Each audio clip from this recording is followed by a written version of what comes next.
Ang hamak na itlog na maalat, may alat pa dahil ito ngayon ang sangkap sa samut-saring mga pagkain.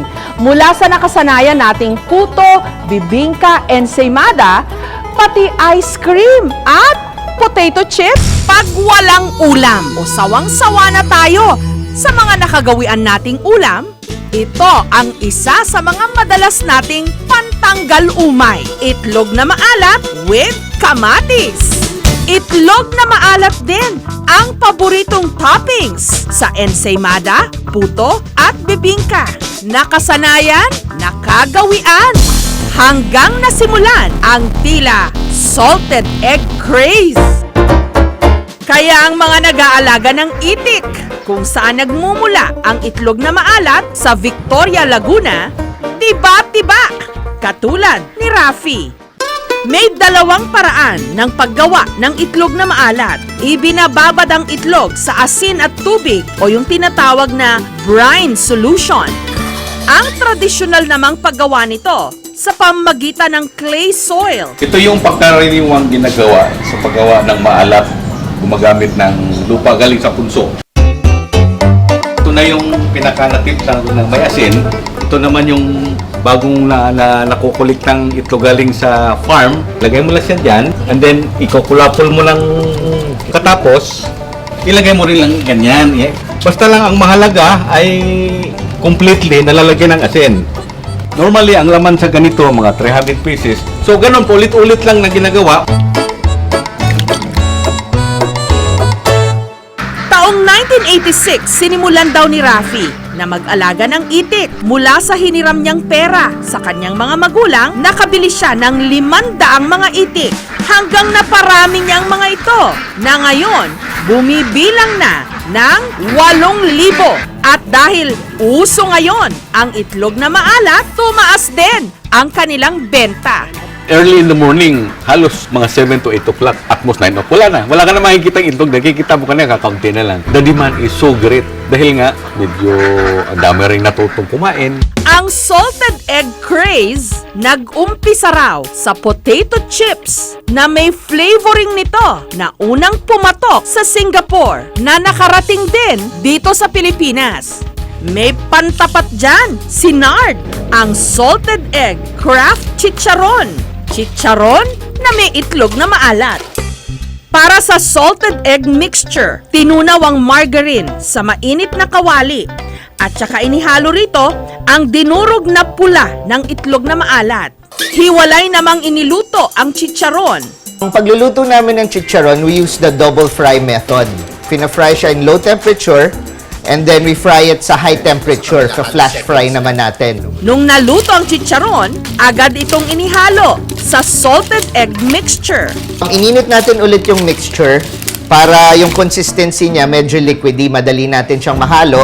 Pagkatapos yung chicharon naman, hinalo natin na bagong luto, yung temperature niya mainit pa, mas madali niya ma-absorb yung mixture natin and mas malutong siyang lalabas. Sarap siya, malutong, kayong itlog na maalat, tama lang. Lalong-lalo na kung may inumin na beer. Marami na rin ako natikman na salted egg chip, salted egg crab and shrimp. Naisip namin paano namin may incorporate ito sa paninda namin. So naisip nga namin na i-mix siya with the chicharon. Sa restaurant namang ito sa Quezon City, matitikman ang ibang klase ng bagnet, gaya ng bagnet sisig.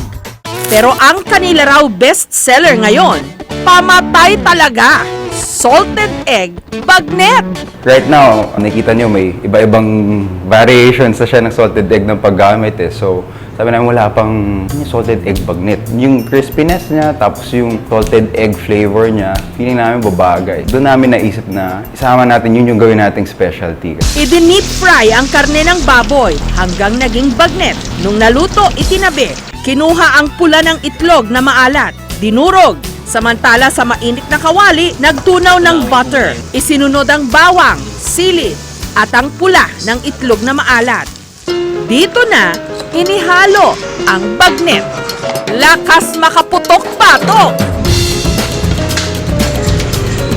Sobrang lutong ng bagnet. Tapos yung salted egg, saktong-sakto yung lasa niya dun sa lasa ng bagnet. Kaya the best talaga.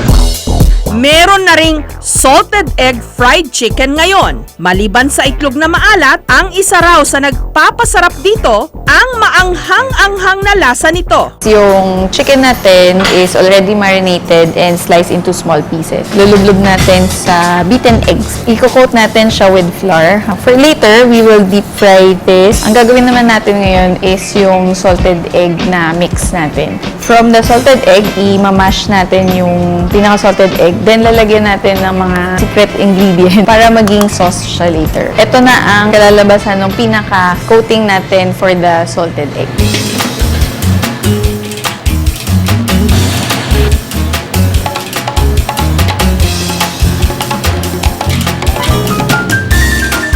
So, ito na ang finished product natin for the salted egg fried chicken.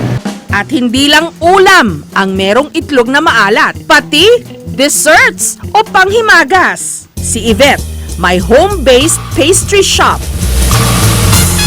Ang kuya raw niyang chef na nakabase sa Singapore ang nagbigay sa kanya ng ideya na gumawa sila ng salted egg flavor ng cake, ang salted egg yema cake. Nakita ni Kuya yung need for savory and sweet na mga pagkain. Nakita niya in trend yung salted egg. So sabi niya, why not do it in a dessert form?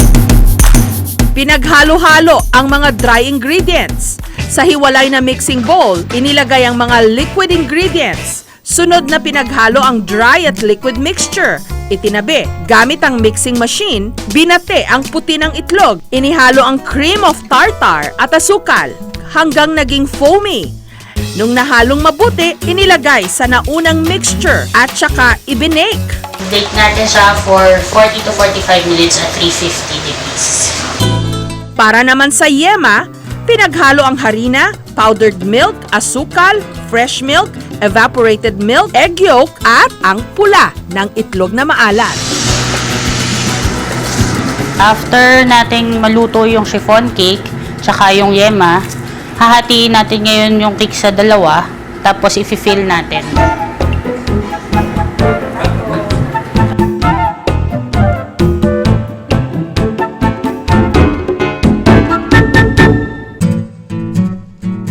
Tama-tama lang tamis niya, naghahaling tamis at alat. Ang ice cream company na ito sa Quezon City, may lasang Pinoy ang kanilang flavors.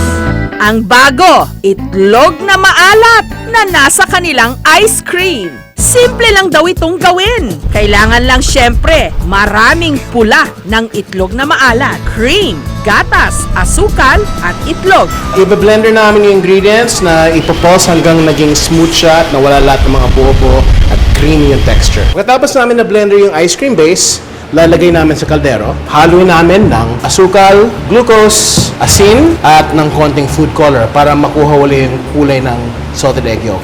Lalagay namin sa kaldero at iinitin namin para maluto. Papalamigin muna namin yung ice cream base. Tapos pag malamig na, ilalagay namin sa batch freezer. Nagawa ko yung salted egg ice cream ng January ng 2015 pa. Nakita ko sa Asian cooking nga, yung salted egg, nalagay siya sa desserts, yung salted egg buns, nalagay rin siya sa mga savory sa ulam.